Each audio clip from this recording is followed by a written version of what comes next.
JBN, we keep you informed. Gunmen escape following shootout with cops on Constant Spring Road.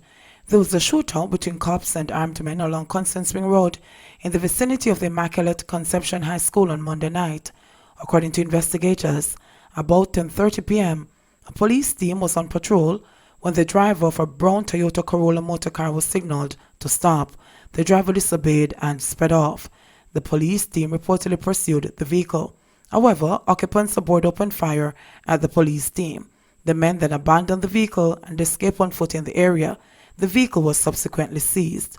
The Constant Spring police are following several leads into the shooting. Gunman disarmed in St. Catherine.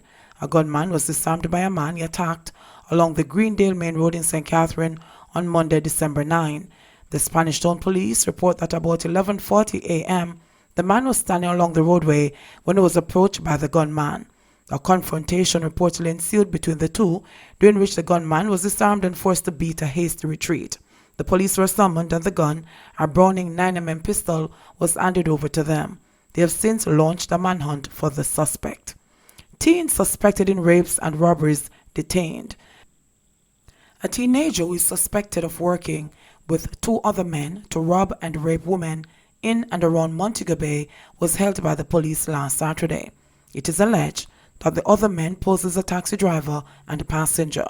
Once women enter the vehicle, they are robbed, raped, and then pushed from the vehicle. The Mount Salem police say they are unable to release the identity of the accused at this time.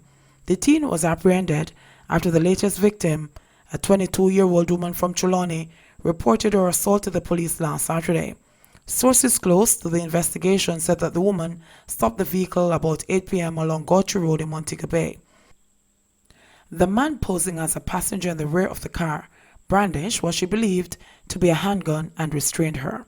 The men then drove to an isolated area, raped her and robbed her of cash, a cell phone and other personal items. She was then transported to a section of Montego Bay and shoved from the car. She later made a report to the police. The police then launched a search for the men, and shortly after 10 p.m., they came upon a Toyota Pro Box motor car fitting the description given by the victim along a section of the Rose Heights main road. Upon the approach of the police, two men ran from the car and escaped in the community, but the lawmen apprehended the teen. A search of the vehicle led to the discovery of more than a dozen handbags, which are believed to have been stolen from victims. The lawmen also seized an imitation gun inside the car. The teen was taken into custody and transported to the Freeport lockup. The police are asking victims to come forward and identify their stolen bags while assisting them in their investigations. Hospital lost her father. Yvonne Young last saw her father Egbert Young, 88, more than 2 years ago after he was taken to a local hospital. When staff from the hospital called 3 days later and informed her that he was being discharged, no one was able to pick him up that day. So she went the following day to take her father home, but he was nowhere to be found.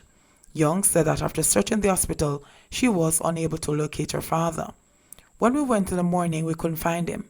I went up there, and I used a walker to walk, and they told me that I must go and search if I find him on the upstairs ward. And I went and I searched wherever I could, and I didn't find him. I asked on the wards, and they didn't find him, she said. Young said that her father ended up in hospital after visiting her when she was ill. He came down to look for me and he spent a couple of weeks. When he was going back up, he fainted at the bus stop. Him dropped down. A man come tell me because him ear said the man a Ivan father. The Nightingale Grove, St. Catherine resident said. I wasn't able to go, so I asked my sister to go, so she took him to the hospital. This was October 10, 2017. October we gone make 2 years. 3 days later, Young got the call that her father was being discharged, and she told the doctor that she would be there the following morning. Nobody never went until the next day because it was late in the evening when they called. My father couldn't travel by himself in about 1931, and now we plan to go pick him up. We have to blame the hospital. We left him in a care, now we can't find him, she said. Young said that she had a meeting with the hospital CEO and patient care assistant, but that did not yield any positive results. Them said the camera wasn't working, and one bag of talking and one bag of excuses. Them do admit that they couldn't find my father. The CEO said that he would contact me from me, and until today, me no hear back from them again. I've been calling the phone and I can't get to him. After all this time, Young and her sister are left to wonder if their father is dead. I know me no know my father there. I don't know. I think my father dead. Sometime I believe him dead, and sometime I no believe, she said. Stay curious, prison, says former uncontrollable ward, 26-year-old Moya Beckford, who has been through the juvenile correctional system, on Monday appealed to the nation's parents to refrain from using verbal violence against children as they run the risk of creating menaces to society. Speaking at the Jamaicans for Justice Forum on incarcerated children, Blackwood shared her personal experience publicly for the first time, painting a picture of how the state and parents are failing the youths. I am a survivor from Armadale, she said, referring to the May 2005 fire at the Armadale Juvenile Correctional Center, which claimed the lives of 7 girls and injured 13. I wasn't really uncontrollable, but someone who loved to fight. I fought in front of a police station and was locked up, Blackwood told the forum. I considered state care as a prison. Children labeled uncontrollable should not be sent to prison because it breaks you. Blackwood said that her frequent fights were rooted in her mother's constant verbal attacks. My advice to parents is that they should not use words to children that rip them apart. Verbal abuse is no joke. The children will start hurting people or maybe themselves. My mother used to say to me, she was tired of me and say, me don't know why me never did dash you away, and me hate you. She used words to break me and that caused me to hurt people, even family, she shared. While in state care, Blackwood met many children who ran away from home because of perceived unfair treatment. She said that sending children to prison or into state care most often than not made human beings worse. Such tactics do not always work. Prison should not even be the last resort, she said. JFJ Executive Director Roger Malcolm questioned the prolonged lack of action to amend the sections of the Child Care and Protection Act since 2013 to prevent children being locked up at the will of a judge. Section 24 of the Act provides no parameters for determining when a child is beyond the parental control or for sentencing. Even scarier is that there seems to be no limitation on how long a child can be sentenced to prison for uncontrollable behavior. One judge may sentence you to 3 years at a correctional facility for staying out late. One may send a child to a children's home for a year or 2 months. It seems widely varying and ultimately hurts the children the most, said Malcolm. He said that the Child Diversion Act, which allows for alternatives to incarceration for children in conflict with the law, only applies to children who commit crimes and does not include those deemed uncontrollable. The theme here is that there are greater protections for persons who commit crimes than children who don't.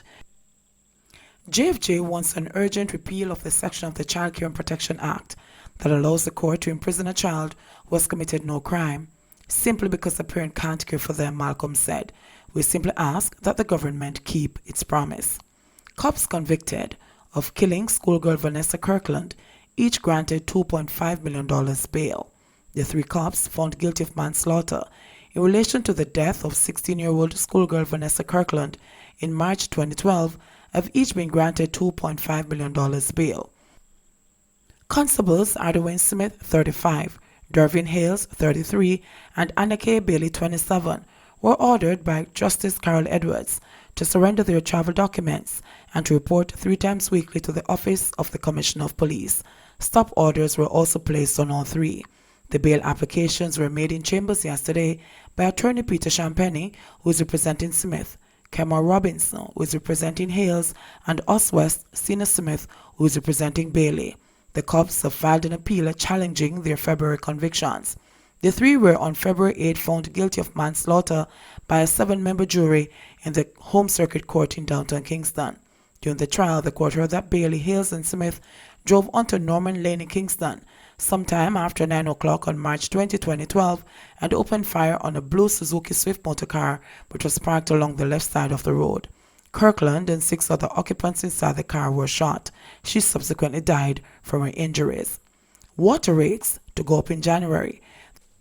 The Office of Utilities Regulation, OUR, is reporting that residential and commercial customers, as well as schools and condominiums, will see an overall increase of about 4% in water rates as a result of its approval of tariff increases for the National Water Commission, NWC.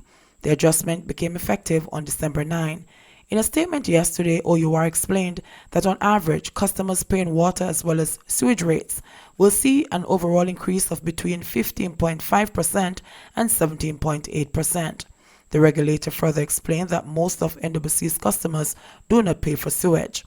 The new rates will be reflected in customers' bills starting in January. The utility regulator says this is an interim tariff for 24 months as the NWC did not supply all the information requested by the OUR, including a cost of service study and an asset valuation report needed for a full tariff assessment. The OUR, in its assessment of the NWC's tariff application, found weaknesses and major data gaps in the submission. Consequently, it was determined that it would not be prudent to establish a normal 5-year tariff.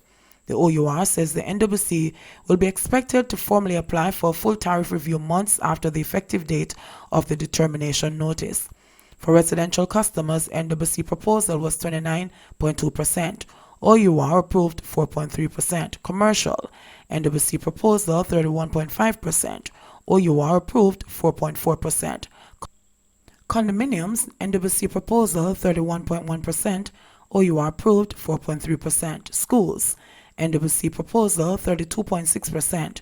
OUR approved 3.7%. Water and sewage, residential, NWC proposal 42.1%. OUR approved 16.6%. Commercial, NWC proposal 45.6%. OUR approved 17.8%. Condominiums, NWC proposal 41.1%. OUR approved 17.3%. Schools, NWC proposal 39.8%. OUR approved 15.5%. JBN, we keep you informed. Please remember to subscribe, like, share, leave us a comment, and click the notification bell to receive our daily news items.